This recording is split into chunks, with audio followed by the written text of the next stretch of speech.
Hello, today is Wednesday, December the 31st, New Year's Eve. It is a cool morning, about 29 degrees Fahrenheit right now.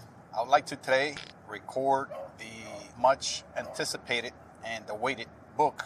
This is not a book, this is an audio recording, of course. More of a condensed audiobook on living off the grid, the strategies of living off the grid. As you may know, I have already written and also made a podcast about the rationales to live off the grid. Those are basically your reasons to want to and go ahead with an off-grid lifestyle. I have spent considerable time and resources on that book and those recordings. I will put the links on the show notes or show description that you can find and go to.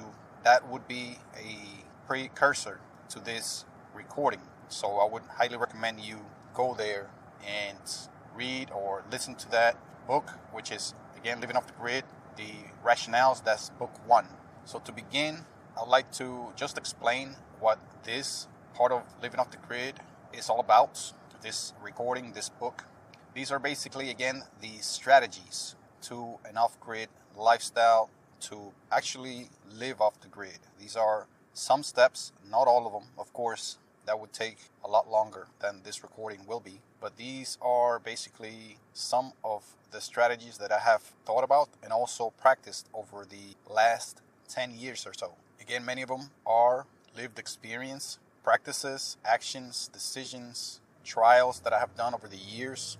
And a lot of them work very well. Some of them don't work as good in many occasions, many instances. And some may or may not work exactly the same for you, of course. Every situation will be slightly different. Many will be very different. For example, depending on your global positioning, location, your home location, your sites where you reside, your state, your city, the weather, the climate in your area may be a lot different than mine. So the strategies may vary, but a lot of them can be adjusted to your location.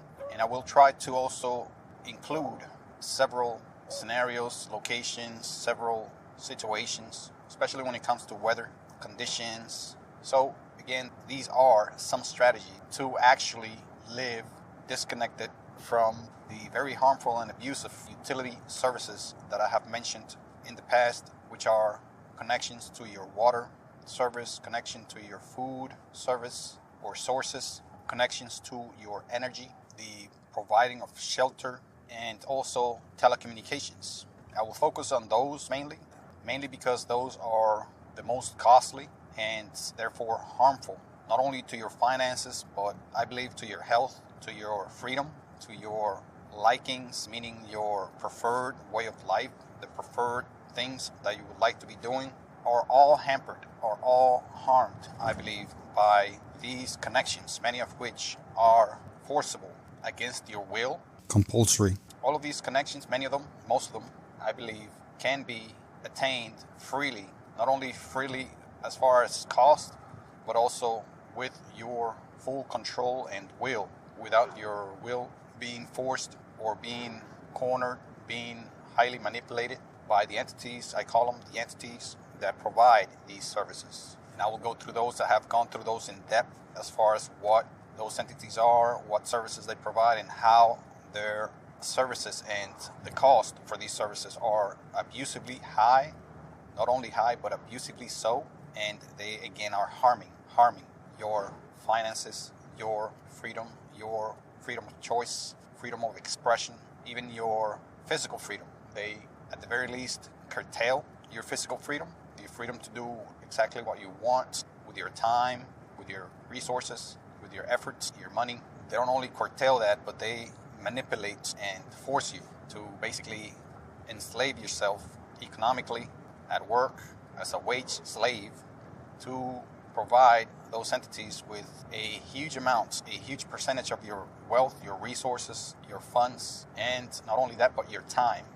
Over a lifetime, it's unspeakable the amount of resources and efforts and time and energy that you will provide, you will hand off to these entities. And living off the grid are, again, strategies to free yourself, mainly to free yourself free your time, free your finances, your economic resources, your time resources, your energy and physical material resources, freedom, and free yourself so you can use those as you see fit for you and your loved ones and your family and friends, people around you, even people far from you that you may or may not know so much. You can impact those people as well with greater control over your life. You will have more control over all of the resources that are there for you, that should be there for you, available, freely available, because you are a human being deserving of basic services and resources that are necessary for life, happiness, and comfort. Not only just life. You shouldn't have resources that are freely available only to keep you alive, like if you were in a life support machine. No, you should have resources freely available for you to thrive, for you to feel comfortable and happy, healthy, and to do and make and build with. So it goes beyond the very basics for life. It goes into health and happiness as well. Those resources should be available to you without you being forced to continuously and perpetually pay for them. So with that quick introduction, I will jump into strategies as to how to live a disconnected or off-grid lifestyle. I will skip over the definitions of what off-grid is, of what disconnected means, of what the utilities actually mean. All of that stuff, it's already included in my earlier precursor book and recording. Check those out so you can learn what the grid is, what the advantages of being off the grid are. There are many, and basically it took an entire book to go through those and the reasons why it is advantageous, hugely, immensely advantageous to live off the grid. And this is through not only reasoning, but also lived experience, not only by myself, but by many other thousands and thousands of individuals just here in this region of the world, the United States, but also around the world. Perhaps hundreds of thousands of people are enjoying the benefits, the freedom, the power of living off the grid. And I would like to share those benefits with you by telling you some of the strategies, some of the steps, some of the technologies that are required. And some of them are optional, but many of them are required to live off the grid. With that, here is the recording. Hope you enjoy, share, and like if it's something that you will value, and make sure that you do share with friends and family and others if you find it valuable. Thank you very much. Welcome back. I have organized this book into basic needs that people, humans, you and me have, and how to take care of those needs, to satisfy those needs while living disconnected from the grid. And those needs, of course, are a few basic needs. The most important, of course, we have a lot of needs as people, but I will list here the basic biological, physiological, and psychological needs that most of us have, that all of us have, I would think. And apart from air, breathing air, of course, is probably the most important resource that we need, the most important need that people have. You cannot go more than maybe a few minutes without taking a breath of fresh air, clean air. And as of right now, luckily and thankfully, that is freely available. It is so abundant and so basic that thankfully those people that would like to make money off of your needs haven't figured out a way to force you to pay for it as of right now. So I won't discuss that basic need. But the next most important basic need that people have is water. Drinking water, there's no need to explain why you need it. I mean, we're made of the thing, so we need to be consuming it, perhaps pointing to our fishy past, our fishy ancestry out of the waters. So we need to constantly be replenishing our bodies with water. As they said, we're about 70+% water content in our bodies. So we need a constant supply of clean water, and that should not be curtailed. That access to that water should not be curtailed by payments, money, funds, wealth, by your prestige, your social status, your nationality, by race, religion. Nothing should curtail your access to water. The water that you and I are made of and that we need to drink constantly has been here around long before we were actually a living organism. It has been here before life itself. Fresh water is fresh water. You can drink it straight from its source with very little, if any, harm through contamination, etc. It can be relatively easily cleaned and disinfected and filtered and consumed. Even water that is not perfectly clean could be consumed relatively safely. And your access to that should not be curtailed.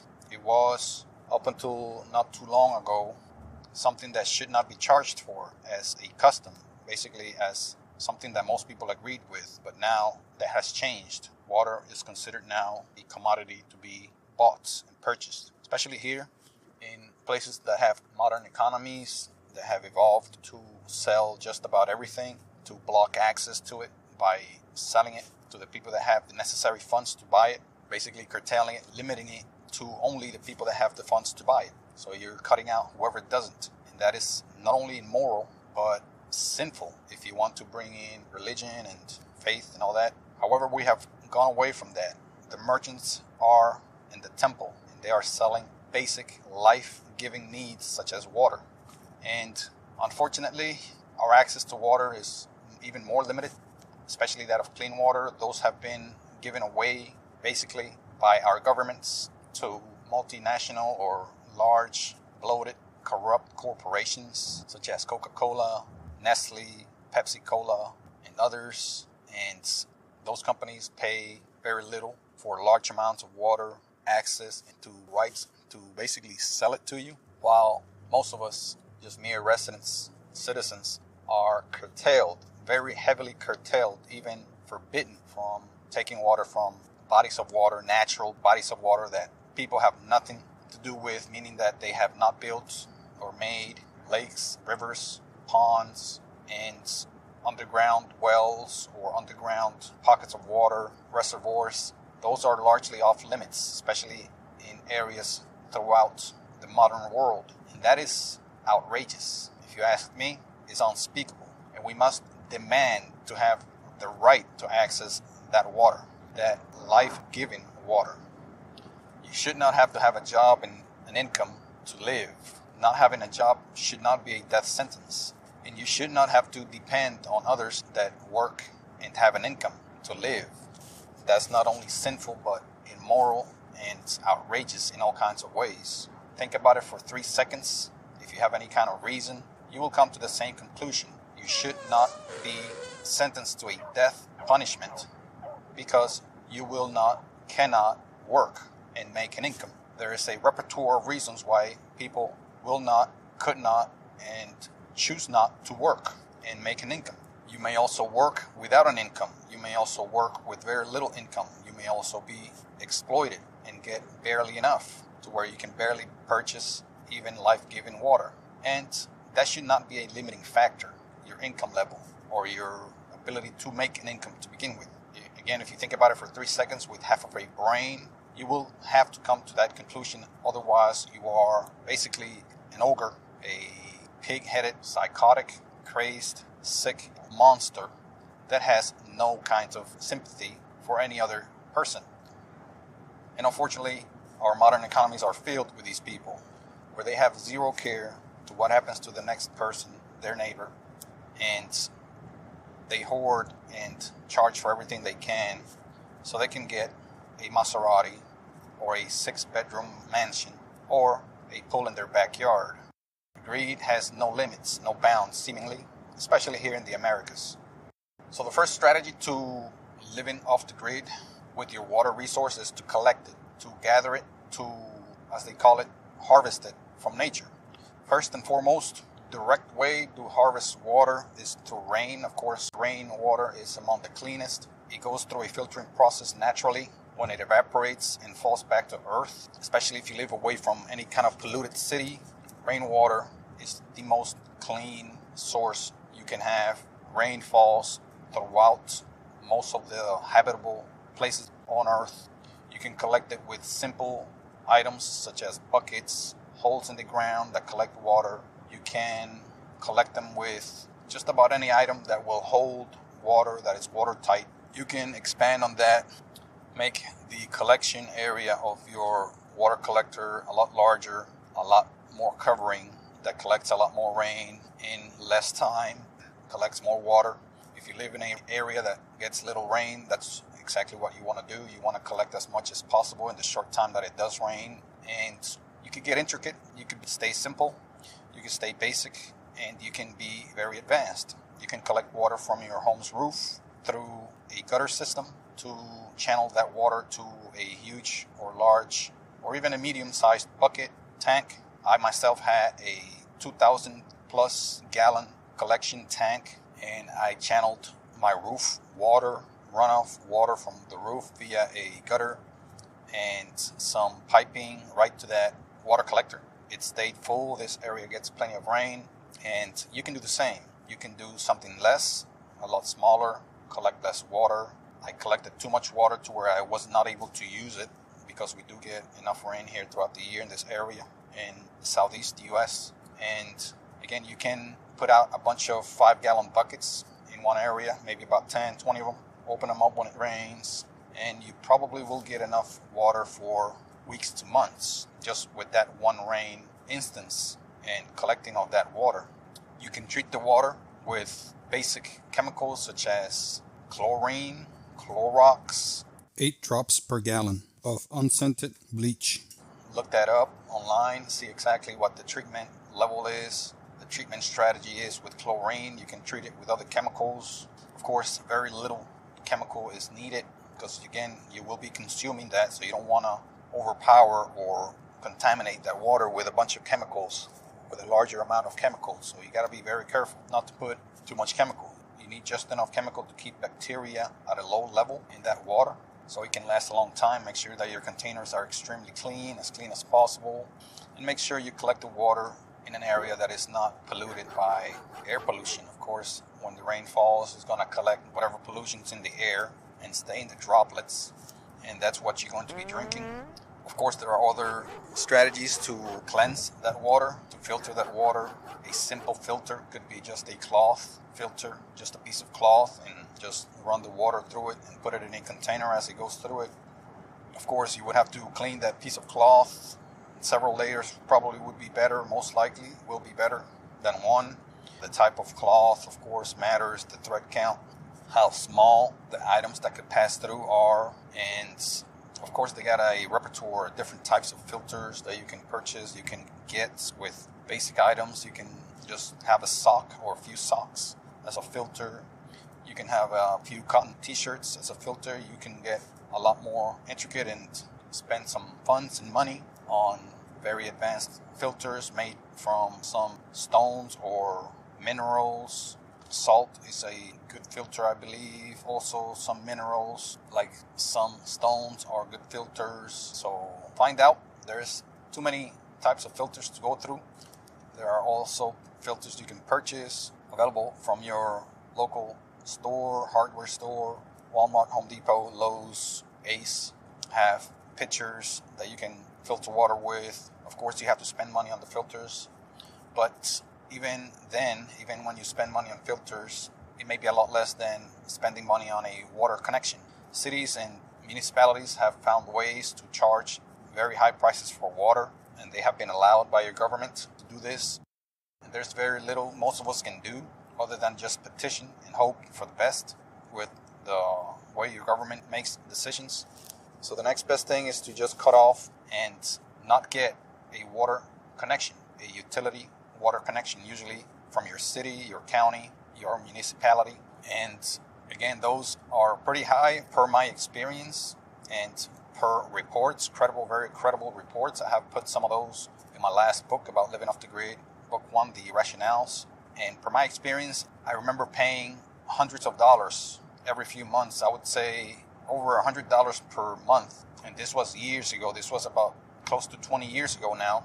I remember paying over $100 per month for water connection for a small family from the city. That in today's money probably would be about more than double that, maybe about $250 for a water connection at an apartment building. Let me know what your experience is with that if you do live in an apartment or other place where the water is painfully high in cost. But I'm willing to bet it's over $150 or more in a lot of places. mainly large cities, per month, which is criminal for a very basic need. And the water that you do get from them is usually not clean, not something you want to be consuming off the tap.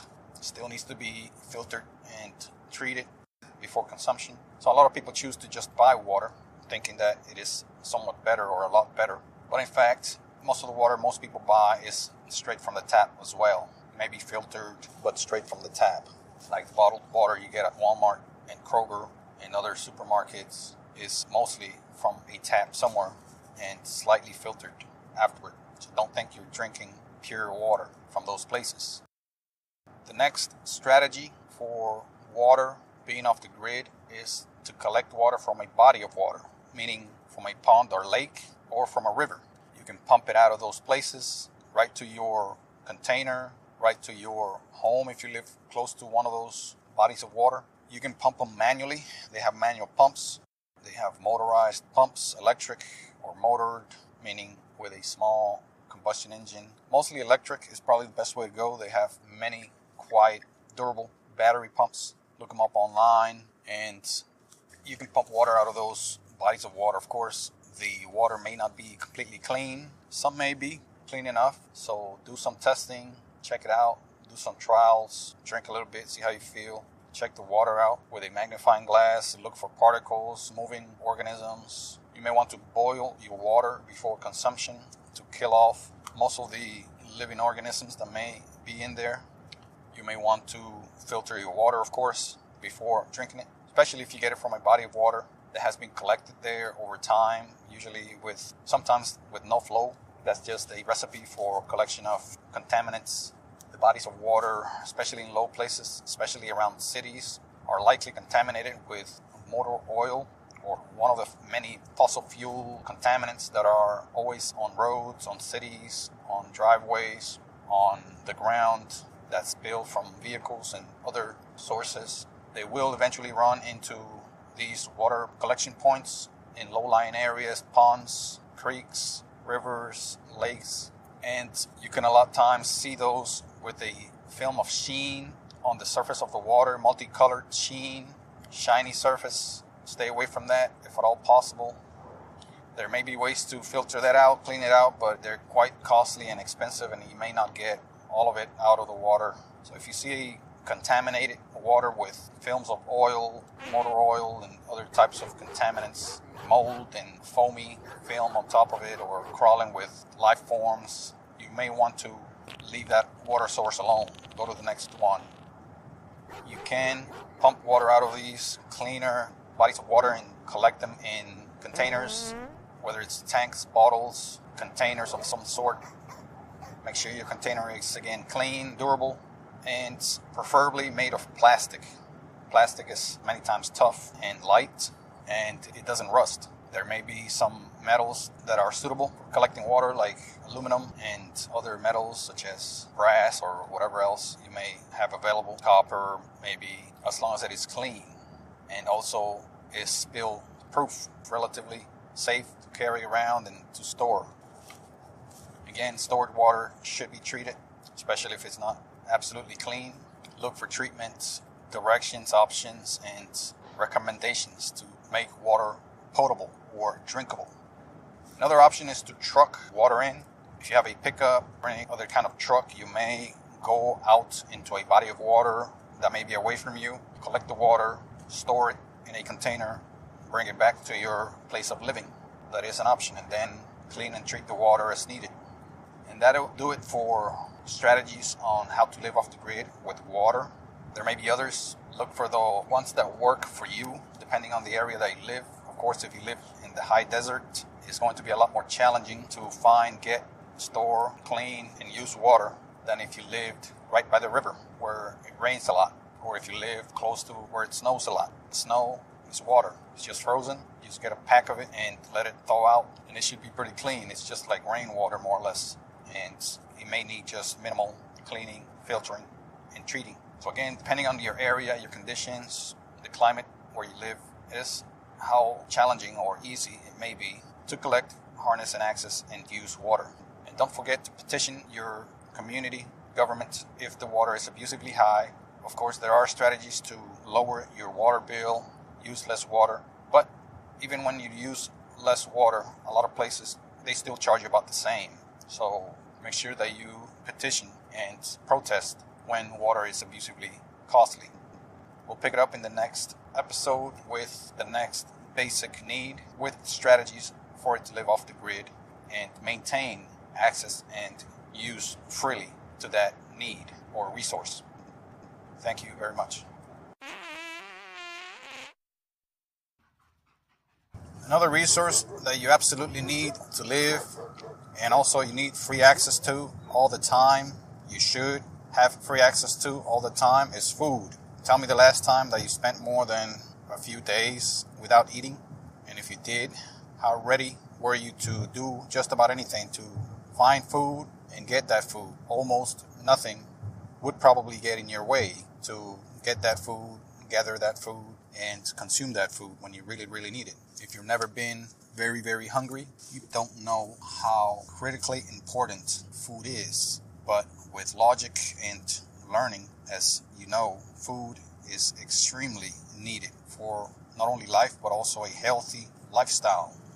Good quality food and access to it cannot be curtailed by your ability to work and produce and make money, your income level, your social status, and any other feature or any other trait that you may have that's utterly outside of your control. Even if it's within your control, you should not be curtailed to access food freely. Food has been here and will be here for a very long time, has been here since before life even began. Food is nothing but energy stored in a certain way, and of course there are many types of food that we can consume. Other animals are very specialized in consuming some types of food only. Carnivores, herbivores, for example. Some animals only can consume very small types of food, like whales, fishes. Some animals can consume only meats or mainly meats, like lions and big cats. You get the point. Food is there, has been there, and will be there outside of human intervention for eternity, as long as humans exist. And it has been there without the help of humans, and people cannot take it upon themselves to limit other people from accessing food. People cannot take it upon themselves to limit other people from accessing food. A life-giving, life-providing resource. Again, that is not only immoral, but it's criminal and sinful and against any reasonable and any kind of moral conviction. If you stop somebody from eating, you're basically attempting to end their life and livelihood. You're attempting to lower and curtail their health, their access to health. Therefore, you're attempting to kill that person in basic terms. And that should not be allowed. Somehow it has. In modern economies, food is extremely limited, even prevented from access by your ability to pay. And that should not be the case. Since that is the case in most modern economies, you have to gain that access back. At least you should, and you should want to have access to that life-giving resource that is there free for you. So basically there are people that want to stand between you and your access to food, and they have been doing that for generations now, with their hands stretched out into your face, asking you for funds for you to access the life-giving resource that is sitting beyond you and the person wanting to get funds from you for you to have access to that food. Think of it this way. A salesman is standing between you and a chicken with his hand stretched out, telling you that you should pay for that chicken because that chicken is in his territory, is in his land, belongs to him. He already ate chicken, and if you want to eat chicken, you have to pay him or her. That is the situation that you are placed in since birth, and you need to find ways now, or you should want to find ways to get out of that predicament to where you can have access to that chicken anytime you want, as it should be. Why? Because it is a life-giving resource, and your life should not depend whether you can come up with money or not. So first, growing food, plants, vegetables, fruits. It is a science. It is a skill that takes books to learn, of course, to perfect and to develop to a high degree. But most of us have the basic knowledge. Most of us that are developed adults especially have basic knowledge about the world and our environments, about how food is grown, how plants grow, how water, earth, seed could be combined. Basically, fruit-giving plant or food-yielding plant grow, and in time it will yield or bear fruits or seed or a root that you can consume that has the nutrients, vitamins, minerals that you need, such as a plantain tree or an apple tree, an orange tree, a lemon tree, grapefruit tree, a pineapple plant, a potato plant, a yucca plant or cassava plant. I mean, there are countless types of trees whose fruit, seed, and root you can consume, of course. You need to know about these. They have been passed down from generations since the beginning of time, and most of us should have the knowledge to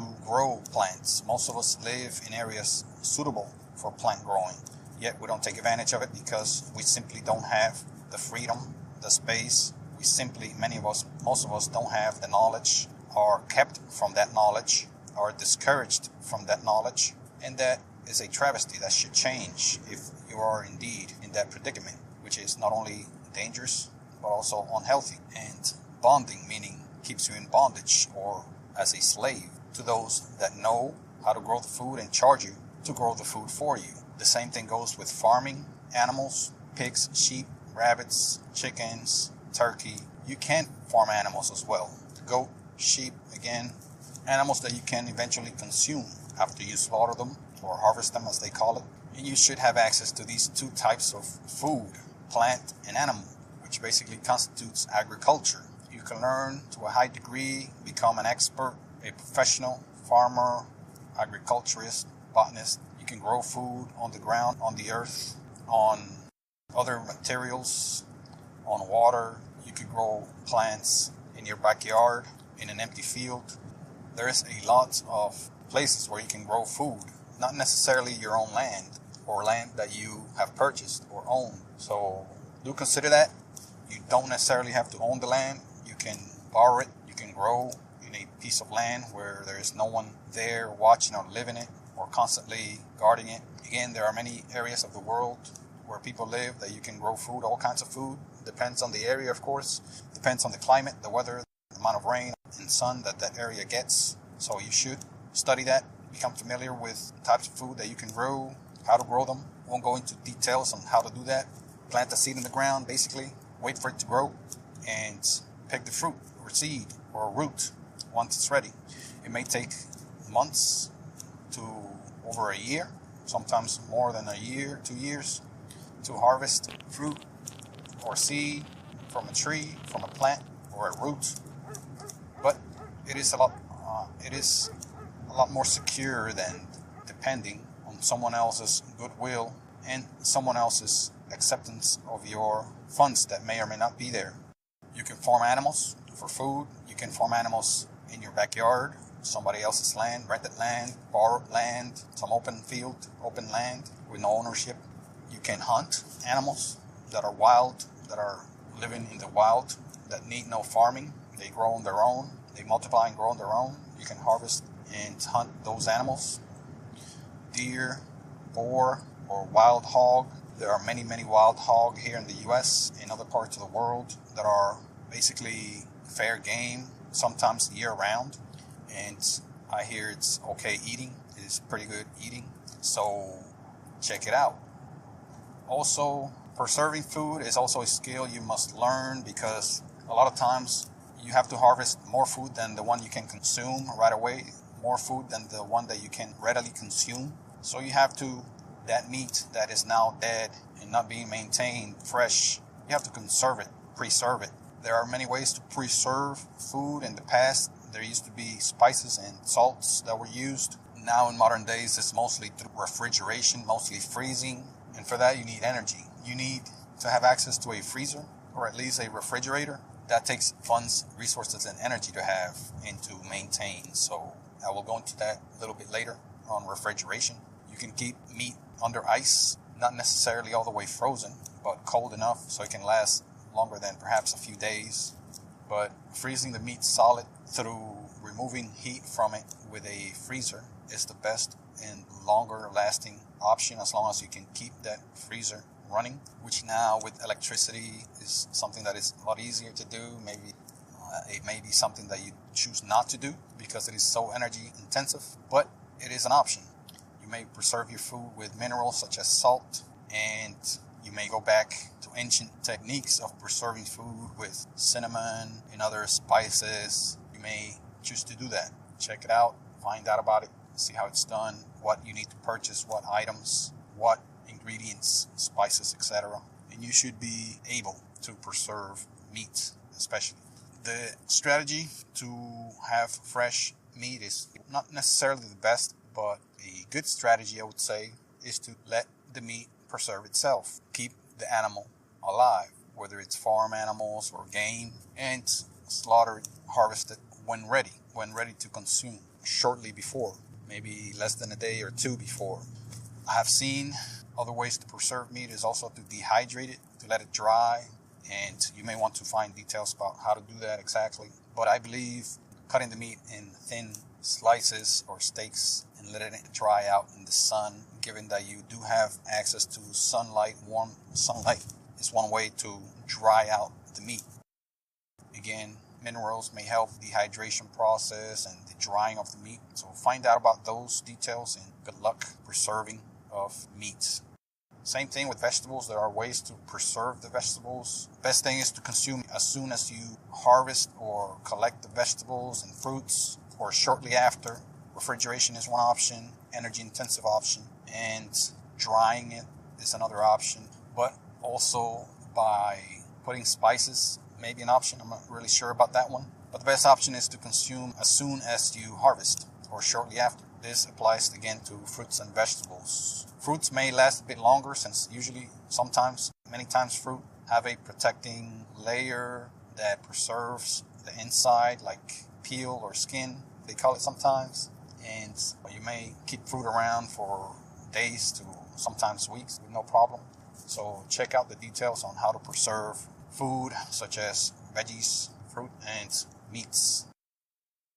I would like to discuss a few simple technologies to preserve food.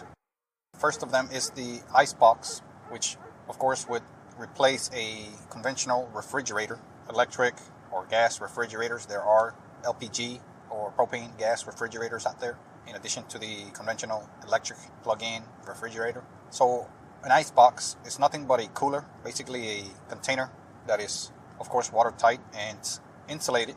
It would have to have some sort of insulation so it would hold the temperature better than just a simple container, likely double-walled and with some sort of foam or insulating material in between the walls of the container, more like a cooler. So an icebox refrigerator is nothing but a big cooler, a large cooler, where you can just replenish with ice. The ice would either be on the bottom, most likely, of where you store the food, where the ice sits on the bottom and the food sits on top, maybe with some sort of racking system or shelving system, like a grill, metal grill, or some other platform that readily transfers the cold temperature of the ice to the food being stored. So the only thing I can think of is basically thin plastic or metal. Metal, I believe, is probably more effective at transferring the cold temperature, and most likely a grill would probably be the best idea. And keeping your food there, of course, is not going to freeze the food. The food will only get as cold as the ice and no more than that. So it won't be cold enough to freeze, but it will be cold enough to slow down the decomposition process or preserve the food at least a day, 2 days, 3 days, sometimes even more if you keep the lid sealed shut for this icebox. Refrigerators back in the 1920s, 1930s, 1940s, and even the 1950s, a lot of them were ice boxes. That's where the term icebox comes from.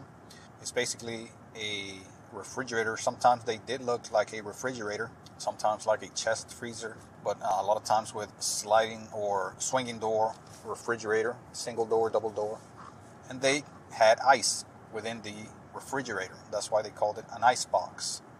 There was usually an ice block that was delivered via service routine or daily service. Not daily, maybe perhaps every few days, every 3 to 4 days. there was an ice block delivered to your doorstep by a ice person or ice delivery person. That was their job, and you purchased this service for a monthly fee, weekly fee, however it was arranged. And this ice block was placed on the bottom of your ice box, which was basically an early kind or type of refrigerator. And you kept your food cool, not extremely cold or frozen, but cool. And you can do the same in modern times today. You can do the same now. You can have, let's say, a small refrigerator and just put ice blocks. It's kind of hard to come by ice blocks unless you have a freezer and freeze an ice block yourself. An ice block, of course, is going to last a lot longer, and its temperature, its cold temperature is going to be a lot longer lasting than a bag of ice, for example, that has ice nuggets, smaller chunks of ice, pebbles, whatever you want to call them, and the block is solid. It has no space in between the smaller chunks, so it can lose the cold or gain heat, so it lasts a lot longer. Of course, you have to have a way for that melted water to drain out. Sometimes you just collect it in your ice box, such as, when ice melts in a cooler, just the water collects on the bottom. The water stays cool, so it does help to keep the water in there, so the temperature is kept a bit longer if you do keep the water rather than draining it out. But of course, whatever's in there is going to be a lot more humid, so that's something else to consider. You may want to drain the water out if you want to keep your food slightly less humid and with less condensation, I guess, inside. But that is basically a primitive and basic electricity-less technology for refrigeration. And also you can consider a LPG or liquid propane gas refrigerator. They are out there. They're out there for sale, and you may consider one of those to purchase. Yes, they are a lot more expensive than your conventional plug-in electric AC power refrigerator, and they are a lot less available. You have to go to a specialty store, specialty seller or provider to get that. Usually online, you can have one delivered to you for a fee, so it's going to cost you a lot more. Last time I looked for one, it was a couple of $1,000 for one medium-sized LPG refrigerator. I've never had one, so I can't really tell you details about the operation and how well they work, perform, and last, how long they last. Any safety concern, I would believe there may be slightly more safety concerns with gas lines, especially if you keep it in your living area, such as your kitchen. You have to worry about gas lines and gas tanks, which are, of course, potentially flammable and even explosive. So those are all factors to consider for refrigeration. The next and last technology, basic electricity-less technology I like to discuss is the refrigeration method called the terracotta refrigerator, which are basically two terracotta pots. The terracotta pot is basically a pot made of terracotta, which is that material that is kind of like, it's a type of stone, but it's quite fragile. You can't tap it too hard. You can't let the pot fall. It'll break and shatter. So you have to get two pots, one large and one pot that fits more or less inside of the larger pot. And in between the two pots, you have to put a material such as sand, cotton, or any similar material. I've seen people probably where they use sand, thin gravel, and cotton. I've seen them use. Perhaps there are other materials, dirt, that you can use. It's a material that can readily soak in water and allow it to drain and evaporate. Terracotta also does soak in the water, and it does sweat and evaporate. That's why terracotta is used. I could see it used also with maybe concrete pots or stucco pots. That material readily absorbs water and allows it to evaporate. And the concept behind it is cooling through evaporation. Basically what refrigerators do to cool. They cool the air within the refrigerator and even the freezer by extracting the heat from that enclosure through evaporation, basically by allowing a liquid to evaporate and absorb that heat and release it. So for that, refrigerators of course have a series of high pressure valves that spray the ammonia or other chemical or other gas that it may be circulating through its system, which is basically a series of tubes. And as it evaporates, when it is pressured, when it is sprayed basically through this high pressure valve, it extracts heat, and that heat is then dumped by that same tubing on the outside And I have explained how refrigeration works. Do look for that video. Perhaps I'll put that link on the show notes for this show. But that's the same concept used in the terracotta pot refrigerator or cooler. It's more like a cooler because it extracts heat very slightly and it maintains a cool temperature, perhaps to be used for keeping vegetables cool, keeping items that need to be cooler than the outside temperature, than the ambient temperature. Not necessarily for keeping food cold or freezing. It won't work for that. And it also needs to be in hot and dry environments. That's where it works best. Humid environments, I've tried it and it does not work.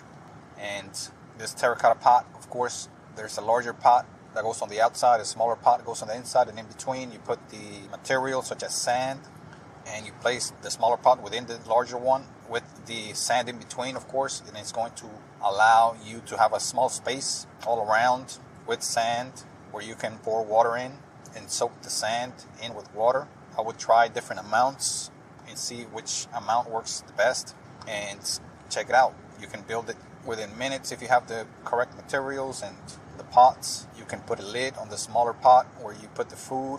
You can line it with some sort of fabric or any kind of other material, plastic, to keep food clean and keep it cooler maybe. There are some materials probably that allow it to remain cooler. And voila, you have a basic electricity-less cooler where you can keep perhaps medicines if you live in a hot area, if you don't use air conditioning or don't have air conditioning available. These are all options. The icebox and the terracotta pot, those are both two electricity-less technologies that I wanted to discuss. And those are for food preservation. Another technology I'd like to discuss very quickly, actually I will leave that for the next episode because it deals with shelter. And here I'm focusing on food preservation. Thank you very much.